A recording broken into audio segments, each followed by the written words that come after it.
This is a conversation with Shawn Baker, a lifelong multi-sport athlete and a medical doctor who served as a combat trauma surgeon and chief of orthopedics while deployed to Afghanistan with the United States Air Force. He is the CEO of meatRX and author of the best-selling book, The Carnivore Diet. His work has positively impacted many people, including me, as I can say confidently that I wouldn't be recording this podcast if I wouldn't have found a diet that enabled me to regain my health. This podcast is sponsored by me. Go to joshterryplays.com to see what I'm up to. Thanks for coming on. I really appreciate it. Hey, Josh. Thanks for giving me the opportunity. I appreciate being able to talk to you. So let's just start a little bit with your background, a little bit about just what you've done in the past. Can you just give an idea of your past here? Yeah. So I am, by training an orthopedic surgeon. So I was trained conventionally as a physician. I went to undergraduate school, got a biology degree at University of Texas.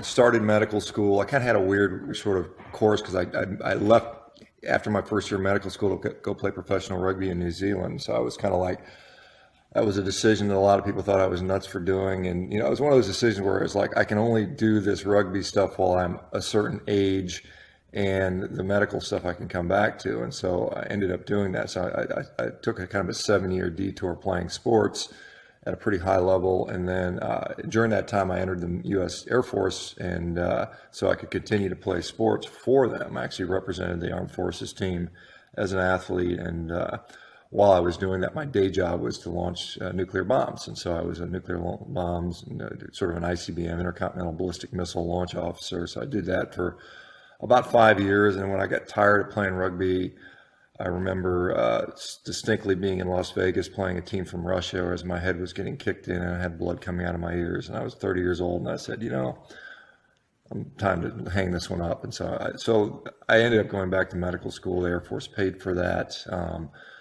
I ended up graduating with honors, got an orthopedic surgical residency, which is one of the more competitive specialties in medicine. And then went back and had to pay another 5 years back to the military. And so I did that as a military surgeon and went, at some point got deployed to Afghanistan and did a bunch of combat surgery. And then I went into private practice and ended up heading a group, and then got sort of interested in nutrition and lifestyle. And then that's kind of where I've been since. And so eventually what I was doing with lifestyle became incompatible with a surgical practice. And so I left medicine officially about five years ago, took up a meat-based carnivore diet, a few years after that, and have been kind of doing that ever since. Founded a company that we are very much involved with. I'm the CEO, and that takes up most of my time. And then, of course, I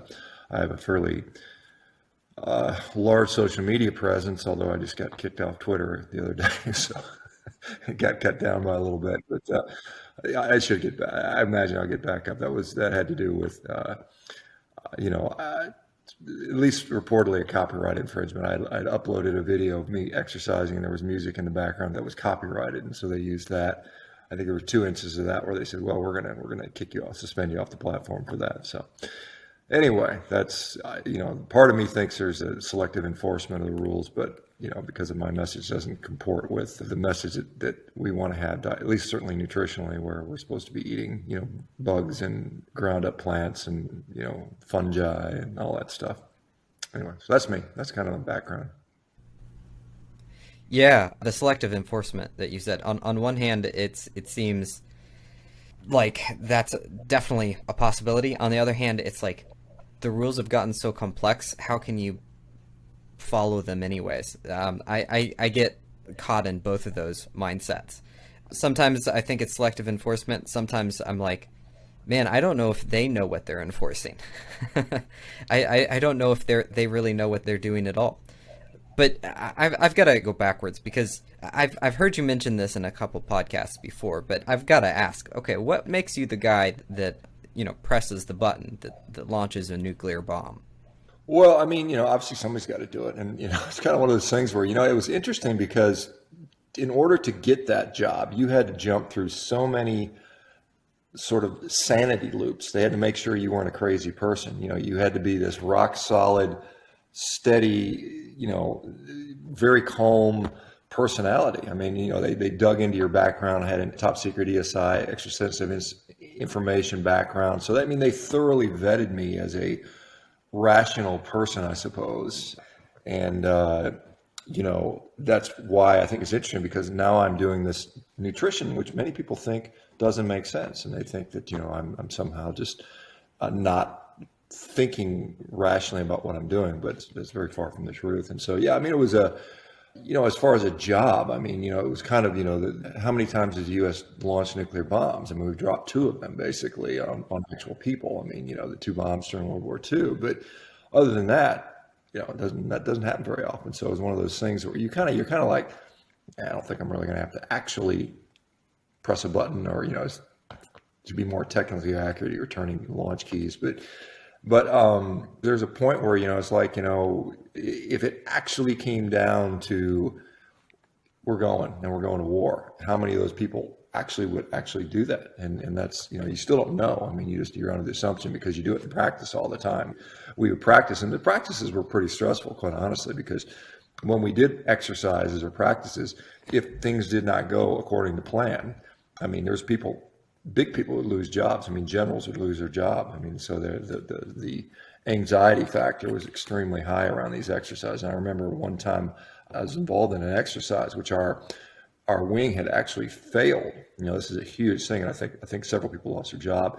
And the source of the failure was one guy made a spelling error. It was a spelling error that he didn't catch, and that invalidated everything. And it ended up in what was called a critical event. And that, because of that, so that's how very tight everything had to be during that stuff. So it's yeah, it was an interesting time. I thought it was an interesting time to do that. I don't know that I could have done that for a career. And 5 years was plenty of time for me to deal in that stuff. But yeah, definitely much different than what I do now. Handling that type of stress, you shifted after medical school, you went to Afghanistan. Did learning to manage one type of stress help you manage a different type of stress? Because I imagine Afghanistan was very stressful. Did it inform you in any way, or was it just a totally different world? Yeah, I mean, it was obviously there's different things going on. I mean, I think the stress of imagined nuclear war is very different than the actual very visceral somebody standing in front of you with basically you know horrible injuries and somebody that's clearly going to die if you don't do something. So it's a different. I think the actual acuteness of the stress was different. But I mean, I think it does. I mean, I think there's certainly some people go through these traumatic, stressful events, and it kind of breaks them. You see these people that are suffering from post-traumatic stress disorder for various reasons, and there's other people where it just kind of hardens them a little bit. And I think for good or for bad, I fell in that latter category where I don't, I didn't get stressed out. I mean, it was a stressful time for sure, and we had to have coping mechanisms, and we used humor, and we used, I mean, fortunately we had some outlets to where we could exercise, and it was one of the problems with Afghanistan. It was the fact that it was nonstop, and it was you were taxed physically in a way that you didn't get to sleep that much, and it was you're sleeping in a little cot basically for months and months on end. You've got a little 6x8 room that's your space, and so there was a lot of different things that added up to stressful. Fortunately, it was only for about 6 months, so it wasn't like I think if you had to continue to do that for years and years on end, it would definitely get to you after a while. But I mean, knowing that it's going to come to an end at a certain point was very good. I mean, I felt really bad because there were some. I remember we were the Air Force, and we took over from the Army, and I know some of the Army guys were there for multiple tours, and one group actually was there for a year, and they got flown home up to New York State. And when they got on the runway, they actually decided they changed the order and said, no, we actually need you to go back. And so they flew them right back, and they extended them for another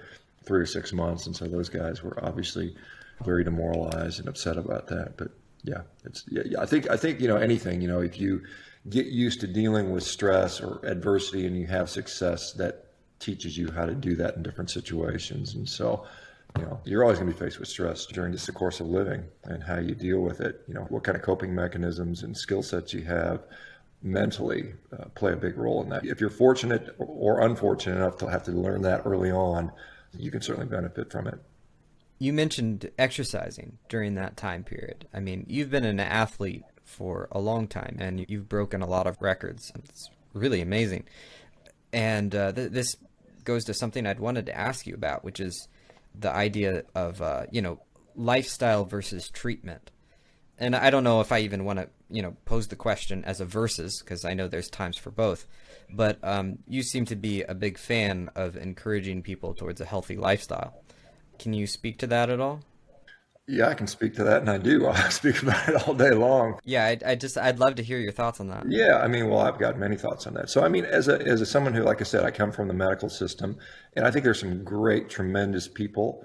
There's some great, tremendous things that modern medicine has done. I mean, we have some great tools. I mean, there's things that I would never trade anything for. If I have a horrible car accident and I've got bones sticking out, I'm going to take me to the nearest U.S. trauma center, and I'm going to get the best care in the world for that particular end. But I mean, we've really fallen down on chronic disease, and unfortunately, lifestyle is at best lip service is given for that, and that really is the treatment of choice, in my view. And the fact that we don't do it in part is because we don't know how to do it as physicians, as healthcare providers. I don't recommend people necessarily go to physicians for healthy living advice or diet advice or exercise advice, because that's not their specialty. I mean, there's some that are good and there's some that know what they're doing. And, but I mean, in general, it's like going to a plumber to, fix your car. I mean, it's just not the same specialty.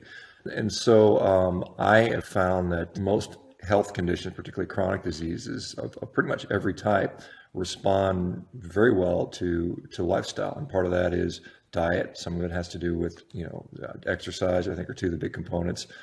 Sleep, stress management, you can talk about circadian biology and sunshine and all those happy things that are part of that. But yeah, I think that is something that we have largely ignored because it's not very profitable. I think that's more really the realistic reason for that. And I think that maybe we're getting to a point where people are willing to sort of invest in that and invest some of their capital into taking care of themselves and doing the things, and where people can actually make a living taking care of people in a lifestyle directed way. Yeah, I'm really concerned about the lack of, I don't know, popularity of developing strength. It seems like it's almost gone out of vogue or something. I've seen a lot of stuff about how strength training can help so much with physical pain. Just exercise in general can help. But strength in particular seems to be so impactful, not just on the body, but on the mind. To not have strength seems to create a different context for your life. And I think it's really bothersome that's going away. And do you feel like your journey towards I mean you've won, I think, some specifically lifting competitions or gotten some records in the lifting area. Do you feel like strength has impacted your life to be strong? Do you feel like it's made a positive difference for you, like life-wise? Oh, absolutely. I mean, it makes life easier. I mean, I think it even changes your mental outlook. If you're injured, let's say you've got a bad knee or a bad back and it hurts to walk around, and you just feel vulnerable. You're walking around out, and if you can imagine, you were to roll back 50,000 years ago, and there's wild animals that want to eat you, and there's not friendly people that might want to do harm to you, and you've got an injury.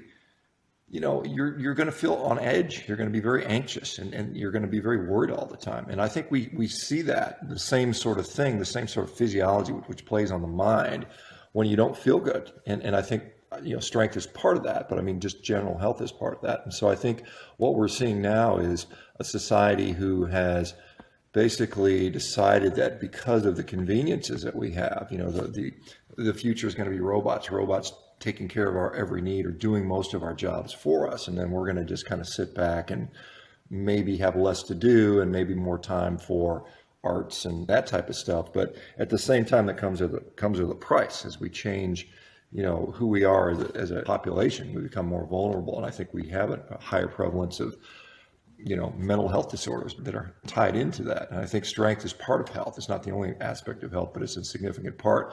And I think that I know I personally feel better when I feel stronger. I'm happier. I feel better. And then I think there's a direct connection between that. And I think when you are, again, you feel vulnerable, there's a lot of anxiety around that. And I think the fact that we are, as a society, trying to sort of paint men that are strong as somehow toxic, and the toxic masculinity concept, which I think really the problem really becomes with men that are probably not strong, because they have more of these mental issues going on, and they end up they tend to be more angry, and they tend to be more anxious. And so I think strength is something that we do tend to undervalue now, and I think that's whether that's intentional or not. I mean, we know that men's testosterone levels have declined over the last, few decades, probably due to lifestyle related factors. There's, continued pressure to, for some reason, demonize a particular characteristic. And I'm not sure why that is. In the past, people would look up to people that sort of exuded strength. And I think some people still do. I don't think it's gone away completely, but I think there's, we're seeing more and more as people sort of get more comfortable with, the virtual world and less so much with the real world. I mean, so many people spend so much time, plugged into electronics that they've kind of stepped away from where we are as a species, I think. Yeah, I mean, to me, what sounds toxic is discouraging strength. To me, that sounds zero sum. I think, if I'm weak and I feel afraid, then I'm going to want people that induce less fear in me. And, it's a very easy jump to, encourage somebody to, not go be their best and not go be the strongest that they can be, so that I feel a little bit safer. And that's just so zero sum. It's frightening to me. And then the other aspect is I think, yeah, like you said about just the modern world, the modern technology, robots and all of it. I think we're intellectualizing our existence so much that we think that these like base layer things aren't relevant to us anymore. I think the base layer things of, fitness and diet and health, these things are so fundamental to us that, we step away from them at grave danger. So I want to move towards carnivore stuff here. So I'm a carnivore. My breakfast was beef heart and leftover ribs, and it was awesome. Well, I had some egg yolks in there, so not full on carnivore. I'm starting to experiment.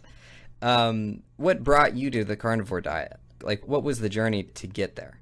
Yeah, I mean, what brought me there was ultimately a quest for improving my health. I mean, like I said, as you mentioned earlier, I've been an athlete my whole life. I've trained hard. I still train hard to this day. I'm about to turn 55, and I mean, I've been training and trying to compete, and successfully, I've been able to win some world championships and set world records in various sports. But I mean, I think I was probably in my mid 40s, early to mid 40s, where I started to see that, the fact that I wasn't really focusing on diet, it was all based on training, was starting to catch up with me. And so I started to develop, the typical diseases that you get in your 40s and 50s that everybody around us seems to be suffering from: blood pressure issues, metabolic syndrome, prediabetes, sleep apnea, high blood pressure, all those things were starting to creep up on me. And I said, well, I can't do this. I mean, this is crazy. I'm a physician. I know better than this. I'm an athlete. And so I made a concerted effort to really focus on diet. And so I literally was experimenting with diet for nearly a decade before I kind of stumbled across these crazy all meat eating people. And I thought, when I first saw them, I thought, well,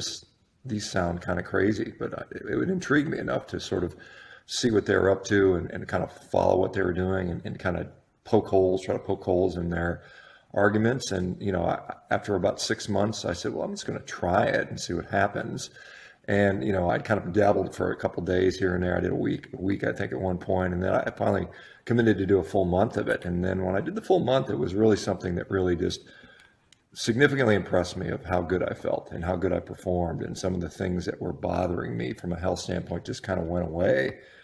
And that was enough to really intrigue me. And so I said, well, at 30 days was a neat experiment. I'm going to go back to eating the kind of typical more healthy omnivorous diet that I've been eating prior to that.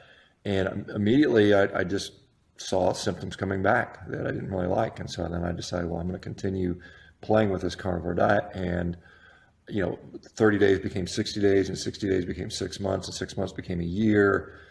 And I remember my girlfriend saying, well, how long are you going to do this for? I said, well, let me just try a year. And then year became 2 years, and 2 years now it has become 5 years. And so, and as you know, in that time, from the few people that were doing it, now there have been, literally tens upon tens of thousands of people, possibly hundreds of thousands of people who have experimented with it, many of which have seen just dramatic improvements, which I think is just wonderful. And I try not to be dogmatic about it. I don't say this is the only way or you have to do this, this, and this. I think we're still learning a lot about that. And that's one of the things I'm determined to do is to figure out, what's going on with nutrition and how it interacts with different people and different disease states. And I think that's a very worthwhile journey to be on and to be asking those questions. So yeah, that's kind of how I got into this. My life would have been very different if I hadn't done that. I think there's some definitely mostly good. There's been some negative that's come out of this, but for the most part, it's been a very much a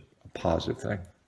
So you're a guy that was vetted as much as possible for sanity, and you came into carnivore a skeptic. You thought it was a bit ridiculous when you initially saw it, and now you're a carnivore. Is that a solid explanation? I didn't necessarily think it was ridiculous. I just thought it was curious and interesting. And I had been looking at diet long enough to realize that what we sort of accept as the normal dietary wisdom or dogma is really not based on very good science or not very much. And so I was open-minded enough to say, well, this is interesting. And, understanding the historical context.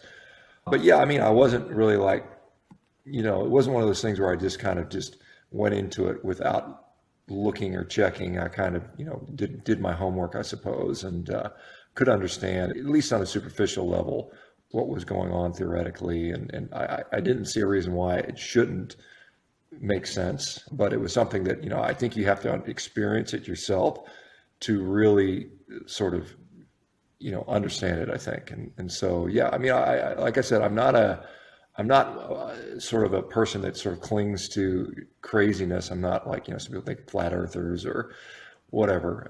I tend to do my homework, and I'm very skeptical about most alternative health claims. I think most of it's kind of not very good. I'm pretty critical about a lot of things. Yeah, I certainly came into it a skeptic as well. I didn't have the background knowledge that you did, so I might have, been even more derisive of it initially, like thinking it was just outrageous.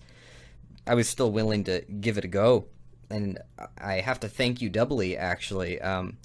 Going before this interview, I went back and looked at some other interviews of yours, and I found the one of you with Michaela Peterson, and found out that you were one of her go-to sources when she was dealing with it, and she was who I found, and so apparently I would have never gotten to this point if it weren't for you. So thank you. I appreciate it. Yeah, well, it's one of those things where obviously my appearance on Joe Rogan back in 2017, it was controversial as it was. A lot of people thought I was just completely nutty, including Joe himself, who ultimately ended up doing the diet and got great results with. But I think I was clearly one of the persons that Michaela and also Jordan Peterson, saw and sort of co-opted it. And those people, obviously Jordan Peterson being someone that is very influential, at least in some circles, influenced many people to give it a try. So I think it was kind of just dumb luck. It's one of those things where I didn't even realize the impact that Joe Rogan had, at the time, because I wasn't really listening to many podcasts, and I kind of vaguely knew who he was. And he kind of invited me just out of the blue, said, "Hey man, would you come on my podcast and talk about this?" And I said, "Sure, I'm happy to come talk." What's it been like getting so many messages from people about this? It's a lot of work, quite honestly, because I do try to answer as many messages as I can. If sometimes it's just overwhelming, and I've probably answered, gosh, at least 10,000 messages from people over the last few years, and so I literally looking at my social media and emails, I usually have anywhere between 50 and 200 messages every single day that I'm having to try to respond to. So it's a lot of work. The vast majority of it is either, people sharing with me kind of goofy stuff, kind of crazy stuff, because sometimes I'll post that stuff on my social media. And then there's a lot of success stories. There's people asking questions.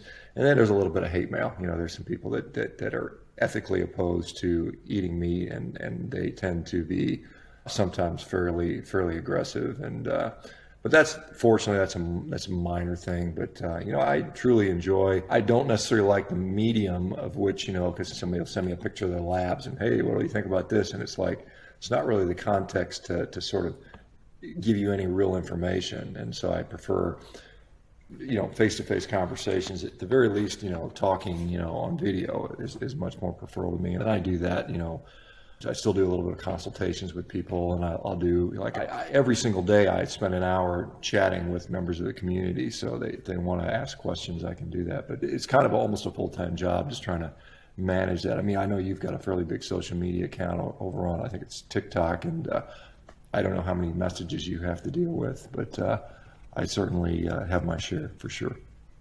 Yeah, it can get quite overwhelming. It's pretty amazing when it starts moving. Let's talk about this diet in terms of, like, is it realistic? So one thing that, it's like the most common thing that somebody like shouts out to me whenever they hear about this is, oh my God, you're going to get scurvy. And so the question that I'm leading to here is, I wanted to ask, do our nutritional needs change contextually based on what we eat, is kind of my broader question. But if you could take it away with the scurvy thing of what's going on with vitamin C and meat, and then that broader question of, is our nutritional needs contextual? I think, just to answer that question, I think I'll just say yes, they are. They strongly believe they are. But I mean, just to go back to the scurvy thing. So, I mean, if we look at, what's in meat, the USDA doesn't list vitamin C in most meats, but they just actually didn't even test it, quite honestly. And so when you look at it, there is, just in like ground beef, for instance, a pound of ground beef, there tends to be about 10 milligrams of vitamin C, which is many people think is enough to prevent scurvy. But I think more importantly, that our vitamin C requirements probably change when we're not eating a carbohydrate-based diet or a grain-based diet. There's a lot of things that go into that. And one of the things that, if you think about it, if humans we lost the ability to synthesize vitamin C as human beings a long time ago, several million years ago.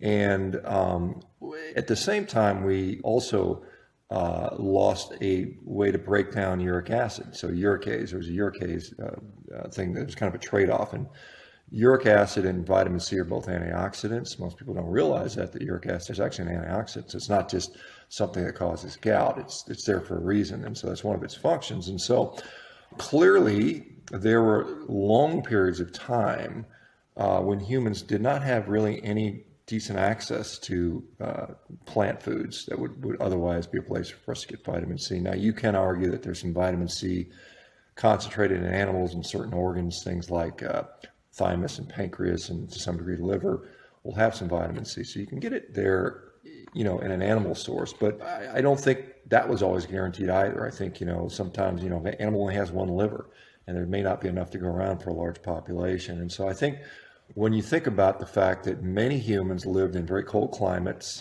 for very long periods of time, most of the Homo sapien experience has been during Ice Age. If we look at the Homo sapiens has been around about 300,000 years. Some people might even push us back to 400,000 years ago. But 300,000 years ago, most of it's been in an Ice Age. Many people lived in Europe, North America, I guess 20,000 years ago, at least in North America, where we would have at best sporadically had access to plants. And so scurvy is something that typically starts to take place in a matter of a few weeks, a month or so, and then you start seeing symptoms of scurvy. And so if we were going to die, get scurvy, then most of us would have probably died of scurvy. We would have never been able to colonize North America and Northern Europe and much of Asia, which we clearly did. So there were compensatory mechanisms that deal with, lack of vitamin C in the diet. And one of them is the handling of carnitine. Carnitine is a a very important compound that's associated with fat oxidation, and it helps to shuttle things around. And that is something that has a vitamin C dependent nature to it. However, when you're eating meat, one of the substances you get is carnitine. You get that in high amounts, and so the requirements for it, are being met through actually ingesting it rather than using vitamin C to help synthesize it. So, red blood cells actually recycle vitamin C, which is something that many people don't realize. And so we have mechanisms by which to compensate for low vitamin C intake if we're on a sort of a meat-based diet. The other thing is that many glucose transporters also transport vitamin C, and so they're competitively inhibiting each other. And so if glucose levels are very high, then vitamin C is going to have a harder chance crossing these membranes. And so when you're not consuming a lot of glucose or producing a lot of glucose, as is the case on a meat-based diet, often, the vitamin C requirements or the vitamin C absorption and transport across membranes is much more efficient. So there's a lot of things, and there's some other things that go into that as well, but I think those are some of the main things. But to answer your original question, yes, I think clearly our nutrient requirements change based upon our overall diet composition. We know, for instance, that things like zinc, zinc is a critical mineral that we have to have. And we know that if we eat a carbohydrate-based diet, particularly if we have a diet that's high in phytates or phytic acid, our zinc requirements can either double or even triple based on that. And so if you're not eating a lot of phytic acid, you need maybe half as much zinc or a third as much zinc. And so, that's probably every single vitamin, mineral has that to some degree. There's many examples like that, but I'm just pulling some out there that are most people have heard of. What are your thoughts on the American food pyramid? Well, I think it's designed to sell a lot of grains, quite honestly. I mean, the USDA designs that pyramid, and the USDA's mission, one of the missions of the USDA is to promote American agriculture. And what is a big part of American agriculture? We are very good at growing wheat and corn and soybeans and things like that, and sugar. And so the USDA pyramid has this huge conflict of interest of, what their mission is. And so I think that's part of the problem. I think that one of at least the very minimal criticisms is it's designed for healthy people. And that's what when they come up with the food guidelines, they say it's designed for healthy populations. The problem we have today is there aren't very many healthy people around. I mean, most of our population at this point, something like 42% of our population is obese.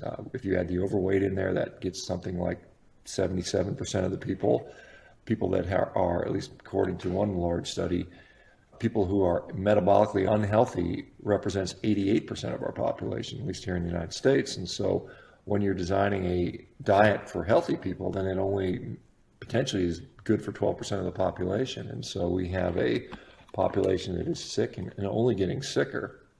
And some people say, well, it has to do with adherence. But really, I mean, since the dietary guidelines debuted in 1980, food manufacturers have largely complied with that. And by proxy, the Americans have basically followed the dietary guidelines. I mean, we have cut back on our red meat consumption significantly since 1977, when we peaked at about 90, 95, 96 pounds per person per year. We're down to about 50, 55 pounds a person. So we've dramatically reduced our red meat consumption. We've dramatically decreased our fat consumption.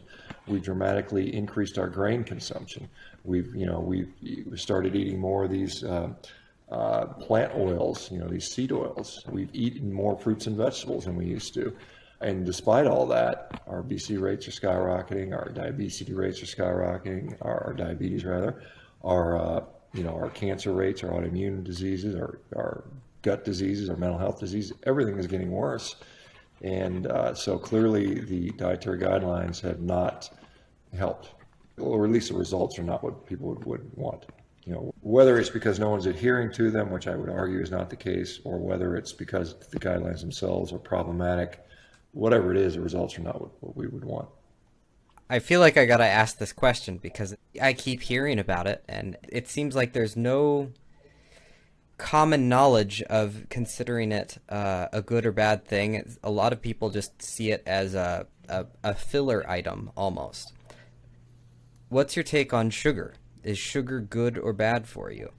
Well, I mean, clearly in large quantities, it's problematic. I mean, I think it's fairly well accepted that at the very least it causes dental issues. I mean, there's clear evidence in the literature that high amounts of sugar in the diet rot the teeth out, and the teeth tend to be a window to the rest of our body. They're kind of like the canary in the coal mine. So I think that one of the problems with sugar is it's something that is easy to overconsume. It's very, I mean, it tastes good, quite honestly. One of my daughter asked me one day, she said, "Daddy, I wish sugar was good for us." And I said, "I do too, because it tastes good, but it's just not something that is ultimately good for us." I mean, we didn't really eat it in any significant quantity. I mean, I'm talking about refined sucrose table sugar, you know, prior to about, I don't know, 300 years ago is when we started to really see sugar enter the population. So there's definitely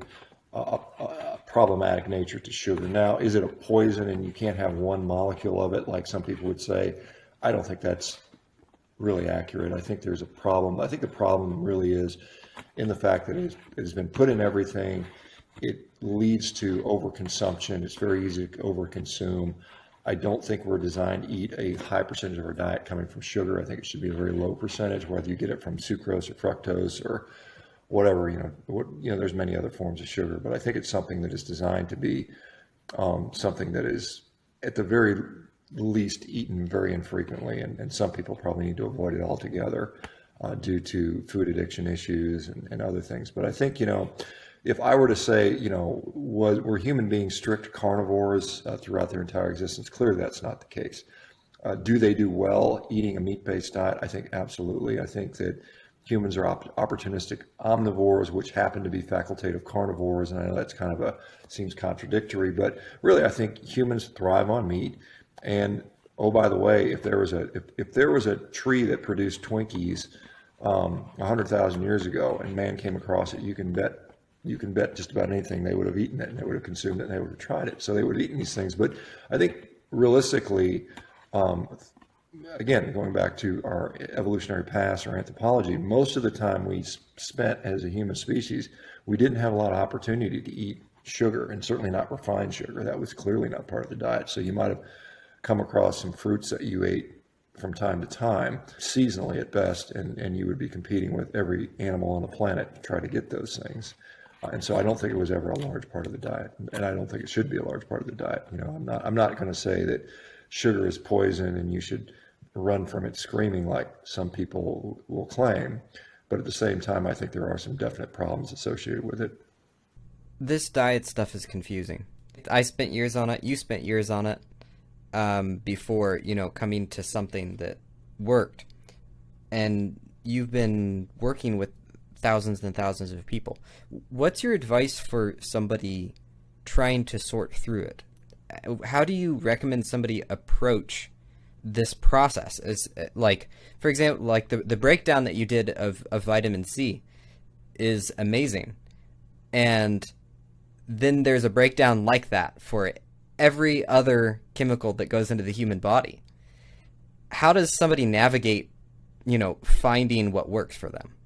Yeah, well, I think the first thing is to define what your goals are. I mean, what do you mean by work? I mean, there's people that will say, well, I want my homocysteine level to be this, I want my potassium to be this, and I want my LDL to be this, I want my glucose to be this. And I think that's all fine and good, but I think at the end of the day, if we didn't have any of those metrics, and we've had more capacity to slice and dice the human up in thousands of different ways and more labs than ever, things that our grandparents would have never had.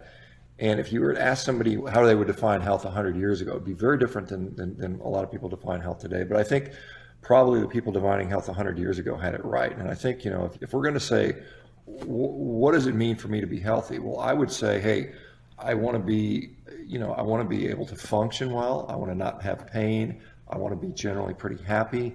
I want all my bodily systems to work well. I want my digestion to work well. I want my musculoskeletal system to work well. I want my cardiovascular system to work well. I want to think clear. I want to be, in a good mood. I want to have, a decent amount of, libido. I want to have body composition I think is good. And I think that if you start with defining what's important to you, not what somebody tells you should focus on, but what's really actually important to you. If you're depressed, maybe it's I don't want to be depressed anymore. If you're overweight, maybe it's I don't want to be overweight anymore, or something. Or if you got back pain. It's like, maybe I'd like my back pain to go away. And if we start with that as our goal, then it becomes, how do I get there?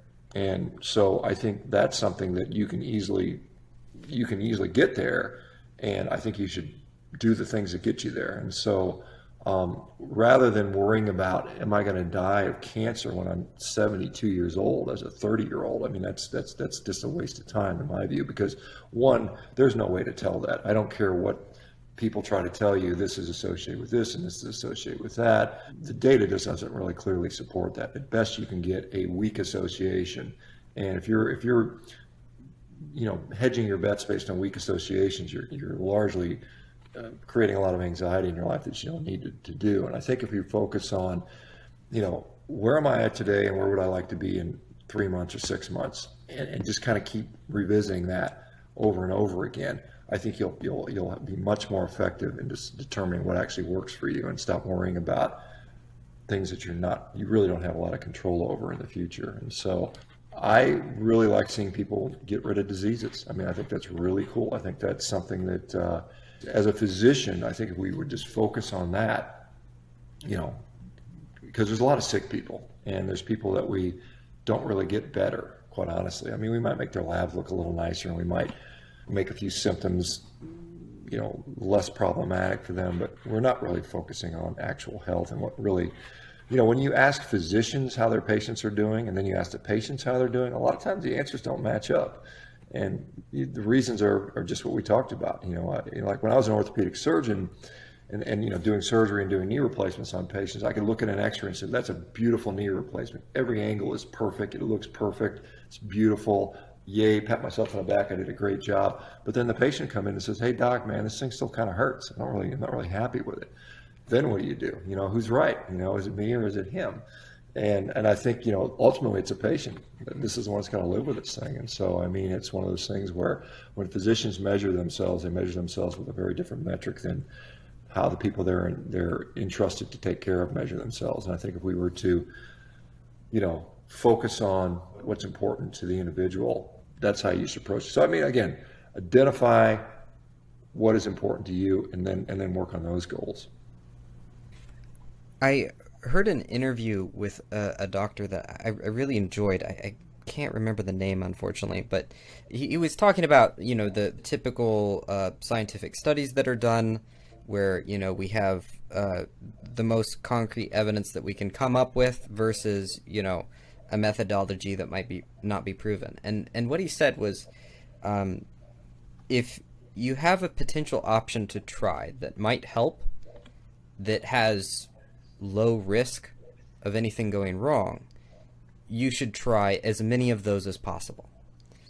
And I think he used as an example a breathing exercise. Like, say if somebody said, hey, try a breathing exercise. He's like, there's no cost to trying that. You should go ahead and try it. And I like that a lot. I like that idea of like being willing to run through options.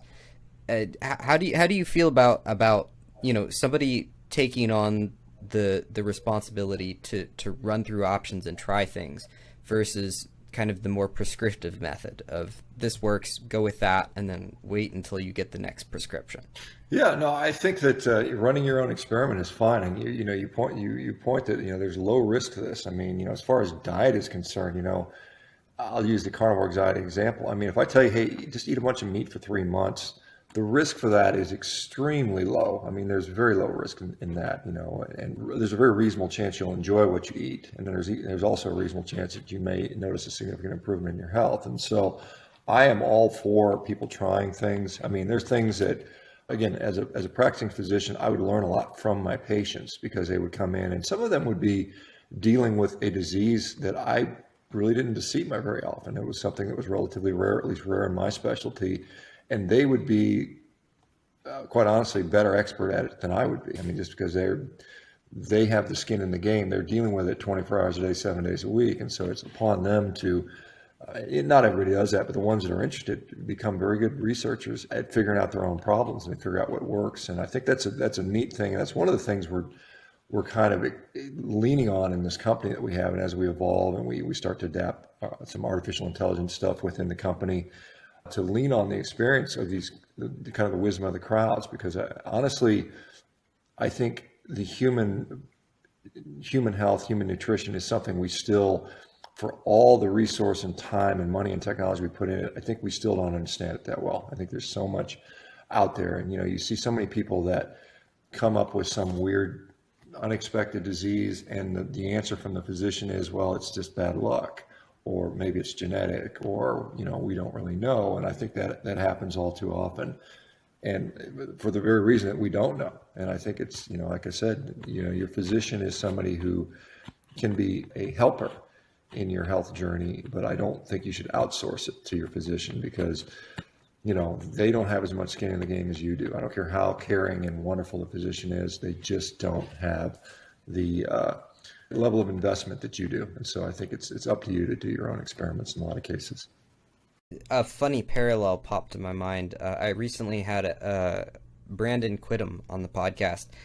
We were talking about Bitcoin, and one of his passions, which is mycelium and fungi and other microscopic bits of plant matter, that world. And something that he talks about is parallels between how fungi operate and how Bitcoin operates. They're both decentralized operating systems in which, say, a fungi or a mushroom will run against a threat, and it will, find a problem, and many organisms will die, but maybe one will find a solution. But that one organism is connected to thousands, millions, billions of other organisms, and it will transfer that data into the entire group of organisms, and from then on they would be able to deal with that particular type of threat. And he was talking about how Bitcoin has a similar function, where it's able to solve a problem in one location and then apply it everywhere. And to me, what you're describing is the same thing with humans, where can we create a system where humans can, yes, have a bank of knowledge to go to. They have, physicians and information just on the internet that they can find, and then somebody that can look at what they're dealing with, that's a specialist that can help, but also they can come up with their own unique solution. And if every human has that capacity, where one random person with one random problem can come up with a solution that can end up affecting everybody in the end, I think is a phenomenal future to move towards. Yeah, I'm excited about, some people call it the wisdom of the crowds, but outsourcing some of this information out to the millions of people that are dealing with this issue. And like you said, somebody's going to get it right. Your odds are infinitely, increased if you put more people on the task, and that's, I think that analogy with Bitcoin is really, really interesting. And so that's something that, like I said, my company will be doing here in the very near future, is trying to leverage that sort of crowdsourced health knowledge. And it continually builds upon itself, because there's a continual feedback. It says, well, that worked for these people, but it didn't work for them. Why didn't it work for them? What's different about them? So then you can kind of go down that rabbit hole and figure out what's different about them and what works for them, and continue to build on that as time goes by. And so that's something that I'm very much excited about. Like I said, a little jumping ahead of the gun here, but we're going to be making a big announcement on that coming up in the next few months, and how we're going to proceed with that stuff. So, but yeah, there's a similar, and maybe some of the people in the Bitcoin space will be interested in discussing that further, and helping us chase down that rabbit hole. I think it really works. It's funny, but in Hitchhiker's Guide to the Galaxy, which I recommend anybody read. And if you aren't into the humor, then read it again with an English accent, and then it works. I mean, Earth blows up, so it kind of, doesn't work out. But there's a point at which, all of Earth is a human computer, and it was all designed to basically find the answer to how life works. And in the book, there's a scene where there's just one moment where some random waitress in the UK, carrying her order to the next table, and she goes, "Oh, I got it. I see." That's how the universe works. That's the answer to life, the universe, and everything. And I mean, of course, Earth blows up, so the data is lost, unfortunately. But I mean, if we can move towards that type of way of working, I think that's the way the world does work. There's an example of railroads. So railroads got standardized in their railway width, just the width of the rails, and what that meant was that any train car could operate on any rail, and once that happened, that was when the innovation of the railway systems actually took off, because there was just not enough incentive to innovate some steam engine that was operating on one railway line. But when that steam engine could operate on many railway lines, all of a sudden, one innovation on one steam engine made every steam engine better. And I think that's a thing to strive for, is that type of improvement.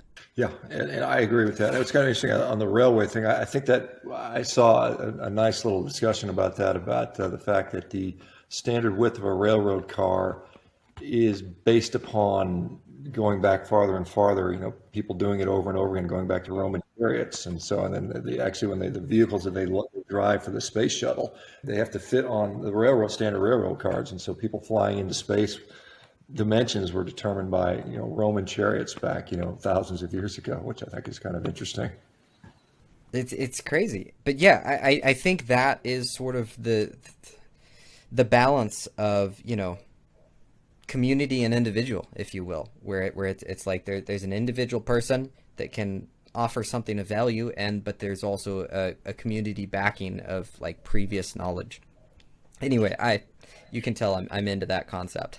Well, and I think, and that forever has depended on almost random chance. One guy got lucky, and then just somebody happened to know about it, and just by chance it became popular. But when you build that into the system and you ask everybody to try to get lucky in a systematic way, the odds of that happening are going to be much, much higher. And the way to communicate that becomes much better when it's already, when you're expecting that, and that's the operating system you're dealing with. And so I think if you say, we're going to take all the people with Crohn's disease and we want you to experiment and everybody get back with us, and some of you guys are going to find out some things that work, and we're going to test it back on you and see if it works consistently across the board. And then all of a sudden we've got, wow, we've just made huge strides in treating this one particular disease. And you just kind of keep duplicating that on over and over again until eventually, my postulate is, we're not all the same people. There's people that, one guy suffering from one illness is going to be different than somebody else. And what is it that's different? Is it their age? Is it their ethnicity? Is it their sex? Is it their activity level? Are there other competing factors and diseases that modify that? And then as you start to figure those things out, I think you start to make it where you can start to say, you can plug somebody in and say, hey, you fit this perfect mold, and this is what our data suggests it will be good for you. And then, it'll either work or it won't. And if it works, great, it confirms the model. If it doesn't work, then you put that back into the model, and then the model gets more sophisticated because there's something unique about you that made you slightly different than the other folks which just had success. And how do we figure out what that is? And, it's something that is infinitely improving, which I think something in my view that I think is going to be really cool. So I've been on this diet for a while now, and it's had incredible results for me. It's changed my life on so many levels, it's stunning. I still have issues here and there that I'm trying to work on. What would you suggest exploring next? What does somebody explore to continue optimizing health past the carnivore diet? And I realize this might be an individualized question, but I wanted to first ask it broadly like that. Well, I mean, I think we should realize that, sometimes you kind of maximize one lever and then you have to start pulling other levers. And I think lifestyle has an impact, but lifestyle includes more than diet. And so I think, maybe you've kind of maxed out what you can get from diet. I mean, there's always tweaks you can do potentially, but I mean, some of the bigger things, you could go from 10 grams of carbohydrates to 5 grams of carbohydrates, which will have maybe a 1% impact, or you could start exercising, which might have a 30% impact. So you have to look at these other factors that are not being potentially addressed. It could be, maybe you need to get better sleep. Maybe you need to exercise a different way. Maybe you need to, figure out ways to deal with stress. Maybe you need some cold or warm exposure. Maybe you need more you need to line yourself up better with the circadian biology and on and on and on. And so I think you start playing with these other triggers and see what gets you the most bang for your buck because, I mean, there's a point where, you have to live your life and you can't just spend every waking minute trying to calculate, I mean, I've seen people with their routine is literally, it's like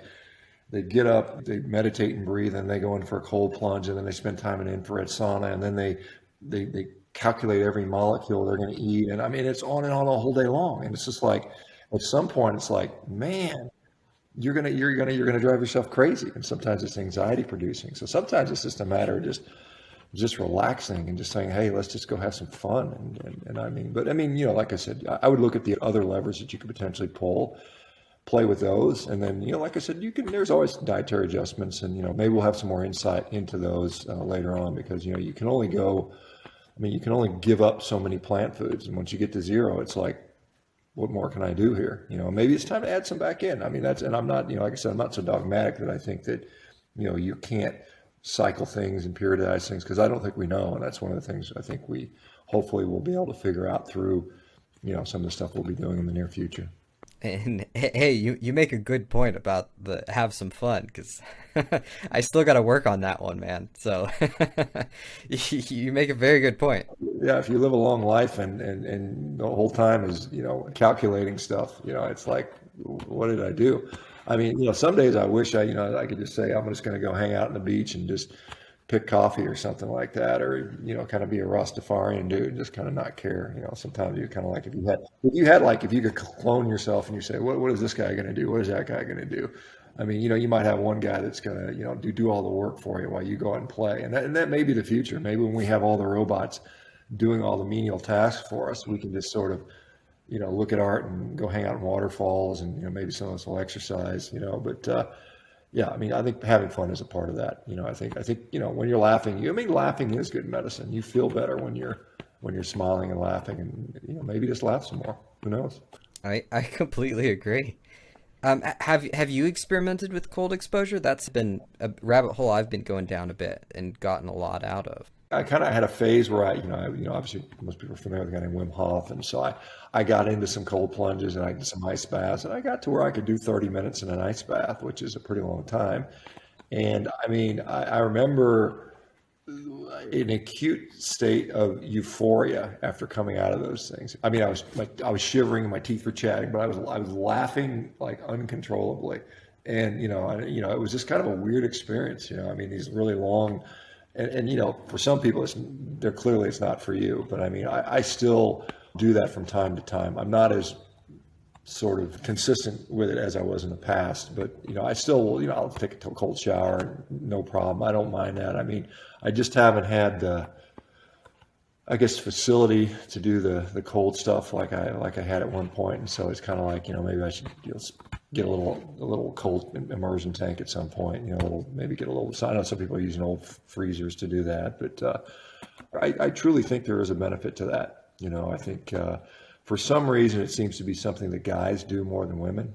There's a big sexual dichotomy on who does that. Women are not in jumping in the cold bath. I mean, there's some that do that, but I think that's more of maybe a guy thing for some reason. I don't know. I don't know why, but yeah.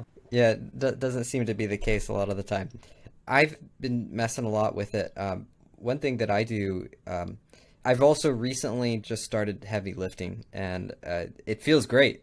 Like you said, of like going to a different aspect of wellness. It feels really good to have had the diet get me to a point where it feels reasonable to go do something like that again, and it's great to get back to it.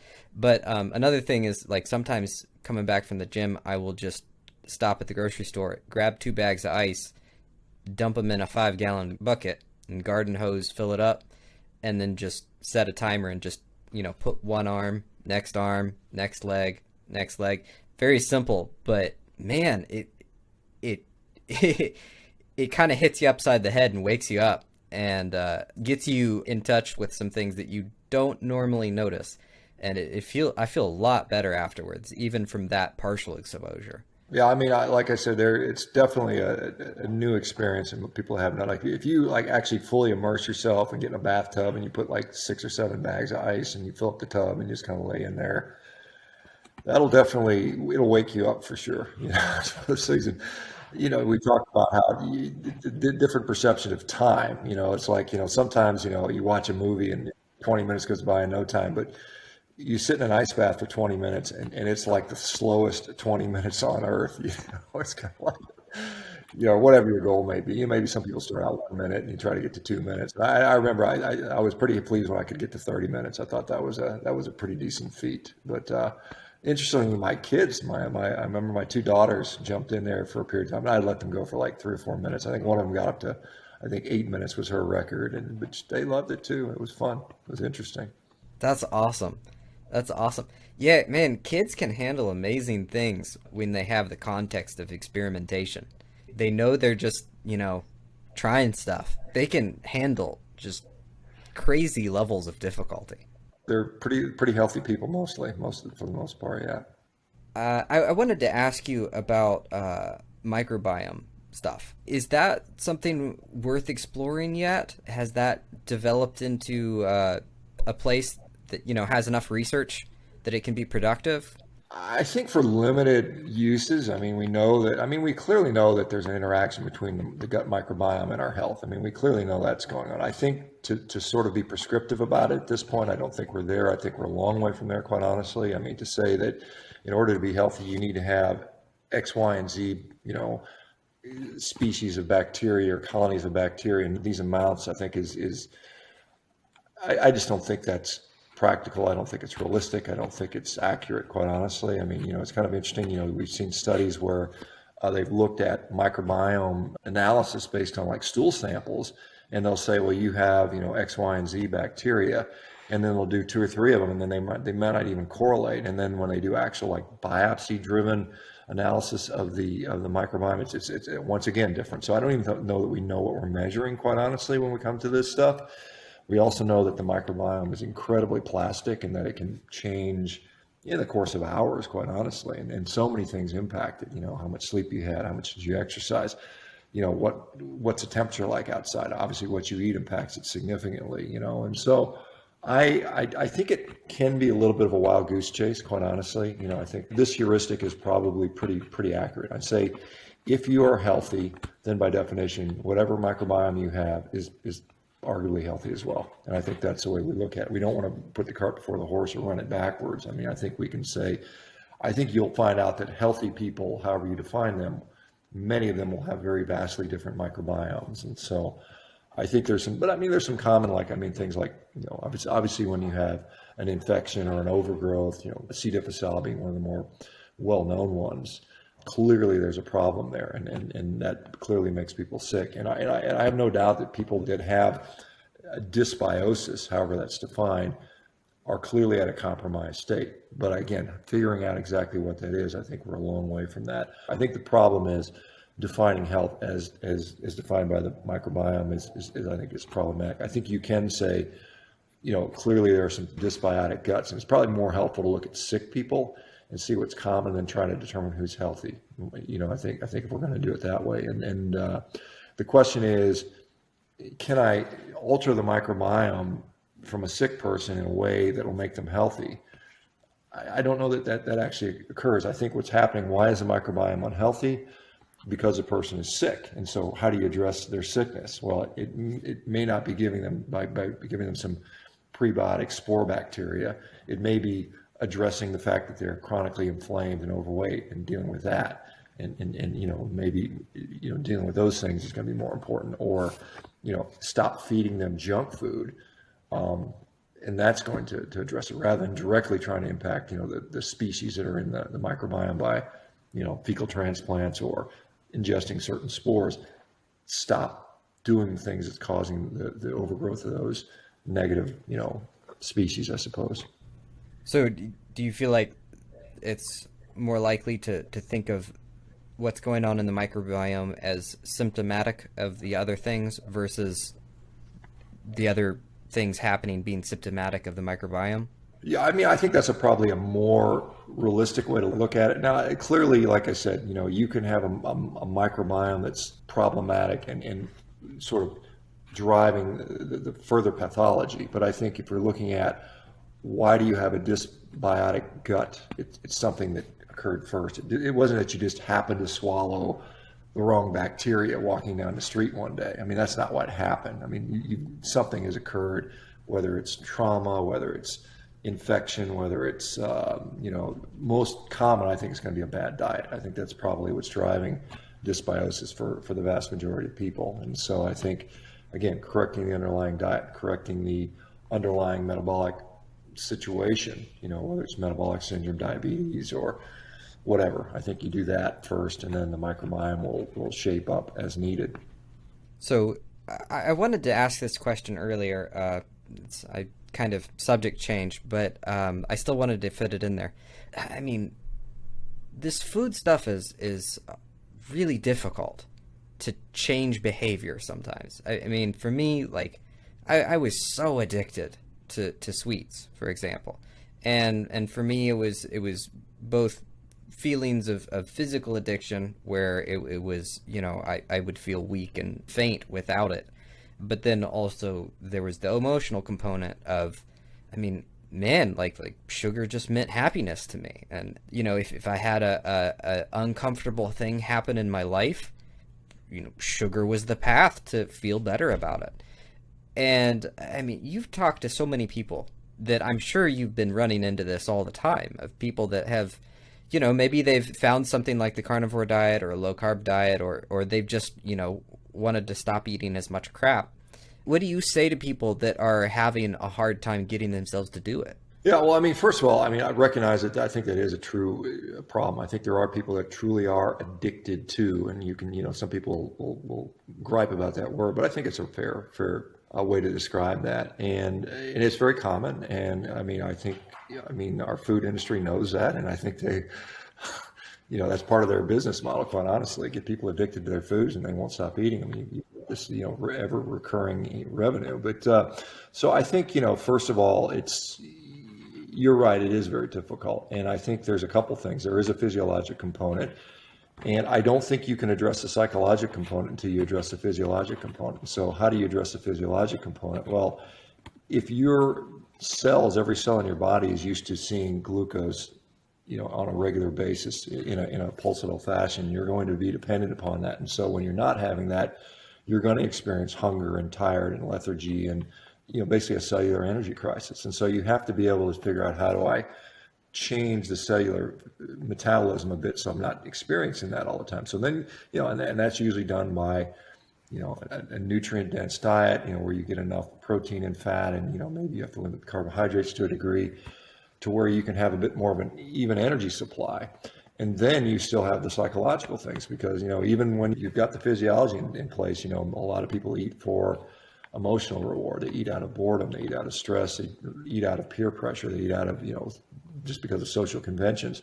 And so you have to really sort of redefine the relationship of why you eat in the first place. And that's not easy to do sometimes. But once you kind of get that, so I think first, you have to deal with the physiology, and it may mean you just overeating of another food to get you off the glucose roller coaster to a point where you're satiated enough. And I think one of those things is to realize, particularly early on in a diet, those cravings are going to come almost unquestionably.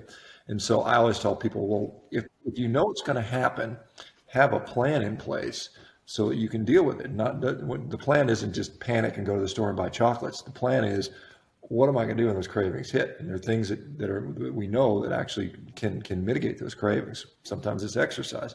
Acute intense exercise will drive down, hunger. It has an anorexic effect. There's things like, one of the things that society responds to is volume distension. So it could be just eat a whole bunch of water, or I'll sometimes, have people make, they'll take like ice and they'll blend up, maybe an flavored electrolyte pack, and that just gives them that sense of satiety if they eat enough of it.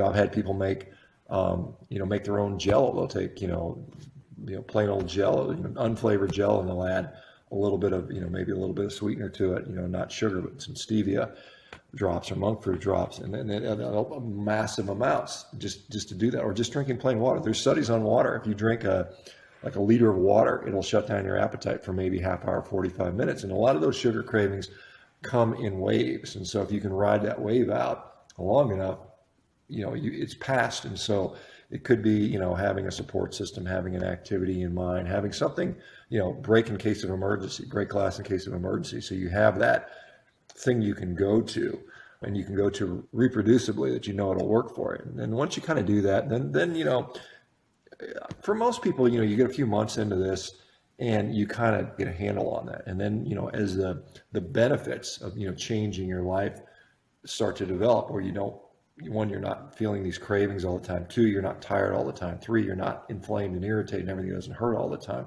Four, you've got good mood and energy. Now you can start adding more of these positive things. Now you can go to the gym and start exercising, or go for a walk, or do some push-ups. And then it's like, okay, now I'm going to work on my sleep, and now I'm going to work on stress mitigation and relationships, and maybe I'm gonna do some cold stuff, maybe I'm gonna do some sauna stuff, and on and on and on. And then maybe you get to a point where I can have a piece of sugar, I can have a chocolate, piece of chocolate once in a while, and I'm not driven to pathology, which I think is a good place to be. So I mean, like I said, I tend not to be very dogmatic about this stuff. I mean, I know there's a lot of critics out there saying, oh, these crazy carnivores, but it's just like, look, we're trying to find what works for us as individuals, and it's a powerful tool. I think carnivore diet is one of the most powerful tools out there when it comes to dealing with some of these things, because you're going from, it's like an abstinence types of thing. A lot of people have a struggle with alcohol and different drugs, and the success rate of telling an alcoholic he can have one drink a week is not very high. Same thing with a heroin addict. And sometimes by cutting this stuff out completely, it just gives you a chance to experience life completely removed from this stuff. And that's why a lot of people, when they start carnivore, it's like, oh my God, I feel the best I've ever felt in my life. I've given up all the artificial sweeteners and sugars, and I feel great. It's the best I've ever felt. And I always hear people say, well, I'm never going back. I'm never going to eat any way different. And, having been around the block for a while, I said, well, that's great sentiment, but never say never. I mean, you may end up incorporating some foods down the road, and I wouldn't discourage you from doing that. But you do have to change your relationship with food. You do have to develop a support system around you. And on a carnivore diet, it's sometimes hard. The average person on the street is not going to give you a pat on the back for eating a bunch of meat. They're just not. They're gonna maybe look at you sideways and wonder when your heart attack's going to happen, and talk about the fact that your colon's going to fall out, or the fact that you're a cruel, evil person, or you're responsible for all the climate woes in the world, or something like that, which is, as I'm sure is complete nonsense. But that's the sort of society we kind of live in at this point. Yeah, it's wild, and it's almost comedic, because my automatic response to all that is, sorry, I was trying not to die. I decided to eat some steak. It's so simple. And there's something in what you said that I really liked about the like having a strategy of something to deal with. There was something by Tim Ferriss that I was listening to, and he was talking about, like, when you fall off a wagon with a bad habit. But I think it applies to cravings as well.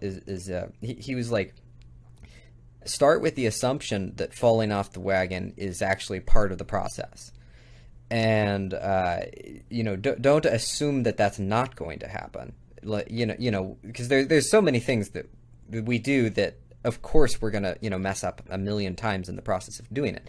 And his argument was, if you assume that you're not supposed to mess up, then when you do, it's a total abject failure, and you decide, okay, well, no, that's enough is enough.